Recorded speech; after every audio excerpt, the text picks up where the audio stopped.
Takbiratul ihram mempunyai makna ketika seseorang mengangkat tangan ke atas sebagai simbol kalau kita melempar, membuang segala sesuatu yang ada di dalam hati dan minda kita daripada perkara-perkara keduniaan ke belakang. Sementara kita menghadap kepada Allah Subhanahu wa taala, kita angkat tangan simbol membuang segala sesuatu selain fokus kita kepada Allah, dibuang ke belakang dengan mengucapkan takbiratul ihram. Cara mengangkat tangan saya sudah jelaskan, dan posisi tangan ketika berada di atas. Yang pertama, telapak tangan dalam keadaan terbuka menghadap kepada Al-Qiblah.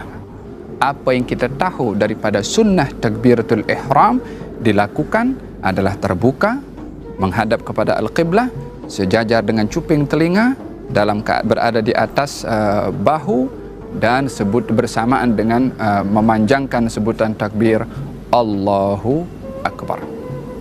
Allahu Akbar atau Allahu Akbar. Yang kedua. Yang ketiga bermula daripada atas. Allahu Akbar.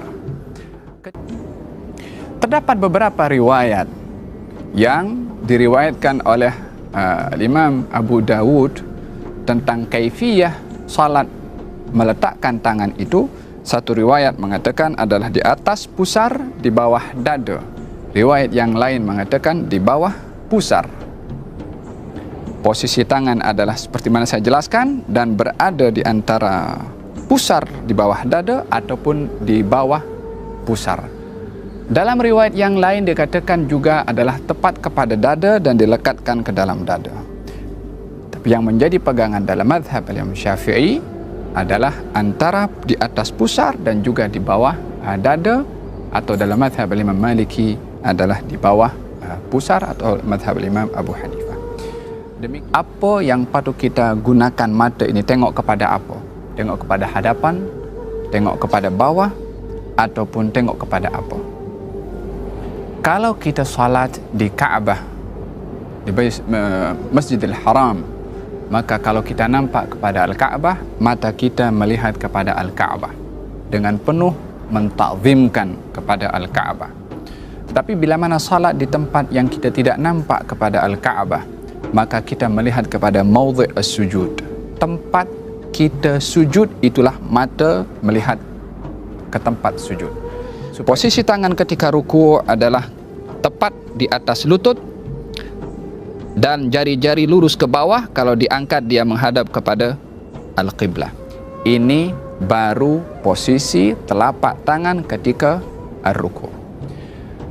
Yang kedua adalah posisi badan kita ketika ruku' dengan leher kita adalah sejajar.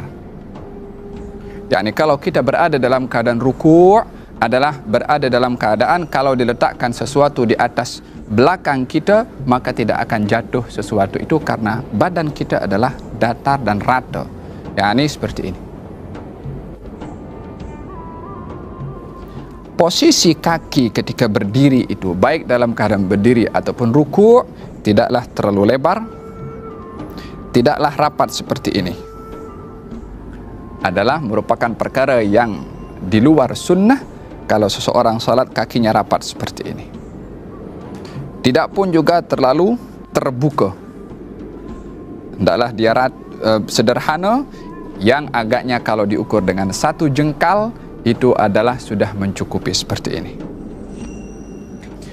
Bangkit daripada ruku' dengan sebutan Sami Allahu liman hamidah, bersamaan juga sebutan Sami Allahu liman hamidah bersama dengan gerakan dan tangan sampai kepada atas. Sami Allahu liman hamidah.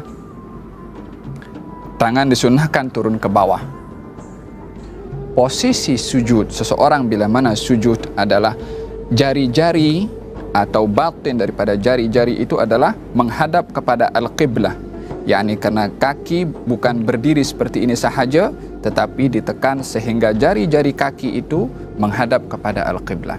Bila mana mampu keseluruhan jari-jari sampai kepada jari kelingking adalah afdal.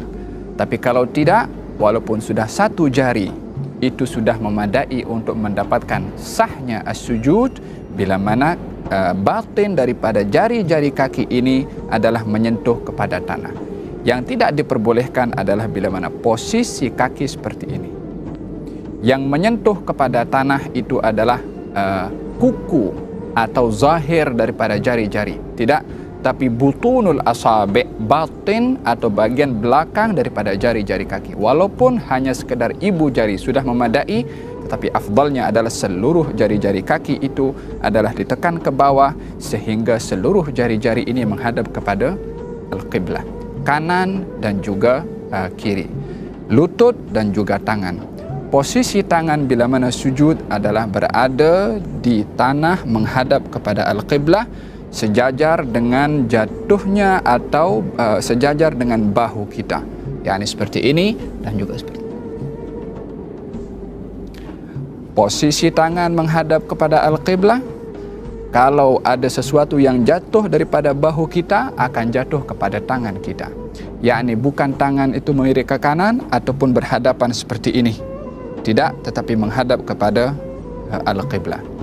Hukum hidung menyentuh kepada tanah adalah perkara yang sunnah dalam mazhab al-Imam Asy-Syafi'i. Ini posisi sujud, jari-jari menghadap kiblat dan kaki berdiri seperti ini, tangan menghadap kiblat, dahi menyentuh kepada tanah, tak boleh ada penghalang kepada dahi. Baik itu imamah, songkok, serban adalah tak boleh menjadi penghalang, kecuali serban itu diletakkan sebagai sejadah, maka adalah diperbolehkan. Dalam sujud tidak boleh sujud di atas sesuatu yang terangkat bersama dengan tubuh badan kita. Posisi yang berikutnya adalah duduk di antara dua sujud, ataupun duduk tahiyat awal ataupun duduk tahiyat akhir. Duduk di dalam salat ada dua jenis duduk. Yang pertama adalah jalsatul iftirash, yakni posisi seperti ini, yakni bahagian belakang kita duduk di atas telapak kaki bahagian kiri, sementara kaki kanan dan jari-jarinya tetap menghadap kepada al-qiblah seperti ini. Duduk seperti ini disunnahkan pada tahiyat awal, pada duduk di antara dua sujud, dan juga duduk istirahat. Dalam 3 kaifiyah atau setiap duduk yang tidak ada salam setelahnya, maka disunnahkan duduk iftirash seperti ini. Apakah iftirash? Duduk di atas telapak kaki kiri sementara kaki kanan berdiri tegak. Adapun duduk yang kedua namanya duduk tawarruk, iaitu duduk pada saat seseorang setelah duduk itu akan salam, maka posisinya berbeza. Kaki kiri masuk ke dalam dan kita duduk terus menyentuh kepada tanah, sementara posisi kaki kanan adalah tetap seperti ini, jari-jari menghadap kepada al-qiblah. Tidak seperti ini ataupun tidak pun seperti ini. Duduk seperti ini juga tidak termasuk daripada yang disunnahkan di dalam as-salah, yang kalau seseorang duduk seperti ini bukanlah dikatakan salatnya itu terbatal, akan tetapi tidak melakukan sunnah di dalam as-salah. Dalam tahiyat akhir adalah duduk dalam keadaan jari kaki kanan menghadap kiblah, kaki kiri masuk dalam, dan juga bahagian belakang ini duduk menyentuh kepada tanah. Posisi tangan ketika berada dalam keadaan at-tahiyyat adalah baik tahiyat awal ataupun tahiyat akhir, jari-jari kiri berada pada bahagian lutut paha kiri dan jari-jari kanan berada dalam keadaan digenggamkan seperti ini, kecuali dua jari, jari telunjuk dan juga jari atau ibu jari. Jari telunjuk dan juga ibu jari.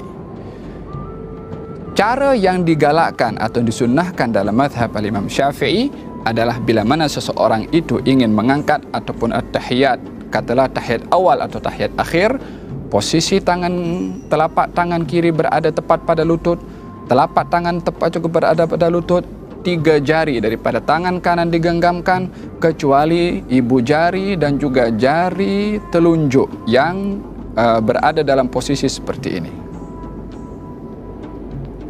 At-tahiyyatul mubarakatus salawatut tayyibatu lillah. Assalamu alayka ayyuhan nabiyyu wa rahmatullahi wa barakatuh. Assalamu alayna wa ala ibadillahis salihin. Ashhadu an la ilaha illallah. Bila mana sebut illallah, barulah tangan atau jari-jari telunjuk ini diangkat dan jari atau ibu jari berada di dalam dua keadaan. Boleh seperti ini, yakni menyentuh kepada jari telunjuk di bawah, ataupun boleh seperti ini, yakni menyentuh kepada jari yang tengah. Posisi ibu jari boleh menyentuh jari tengah, atau posisi ibu jari boleh menyentuh kepada jari telunjuk. Ini posisi kepada ibu jari. Adapun jari telunjuk berada dalam keadaan diangkat, tidak terlalu diangkat seperti begini, ataupun tidak lurus tetapi menunduk ke bawah sedikit. Asyhadu an la ilaha illallah, atau begini atau begini. Dua kaifiyah ini adalah ada di dalam cara melakukan at-tahiyyat. Perlukah seseorang menggerakkan jari-jarinya ketika berada dalam keadaan tahiyat awal atau tahiyat akhir? Di dalam hadis ada dua riwayat disebutkan kalau baginda Rasulullah tidak menggerakkan, dan dalam riwayat yang lain diberitahukan kalau Rasulullah menggerakkan. Dua riwayat ini zahirnya bertentangan, tetapi pada hakikatnya tidak bertentangan. Maksud daripada tidak menggerakkan dalam riwayat yang pertama adalah tidak menggerakkan berkali-kali. Maksud daripada menggerakkan dalam riwayat yang kedua adalah menggerakkan sekali, yakni menggerakkan. Dalam bahasa Arab itu yuharriku. Yuharriku difahami dengan dua makna. Makna yang pertama, menggerak-gerakkan. Kalau menggerak-gerakkan, ini yang dipakai oleh sebahagian pandangan yang mereka bila mana tahiyat menggerakkan berkali-kali. Disebabkan memahami hadis itu dengan fahaman menggerak-gerakkan, maknanya lebih daripada sekali.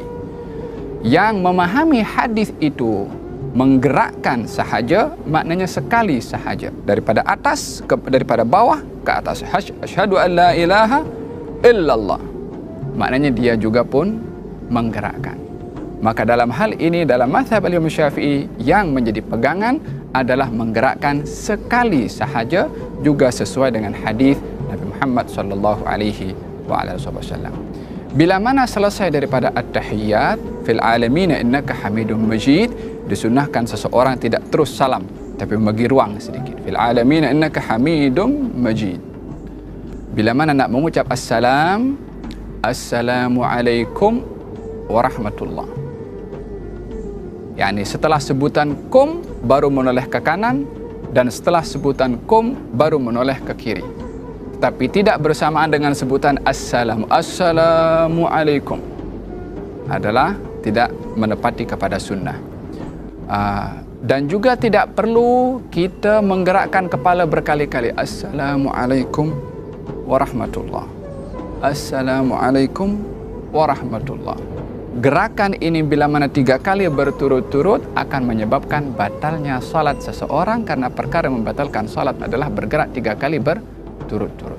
Jadi cara salam yang benar, assalamualaikum warahmatullah, kembali kepada kiblat balik, assalamualaikum warahmatullah.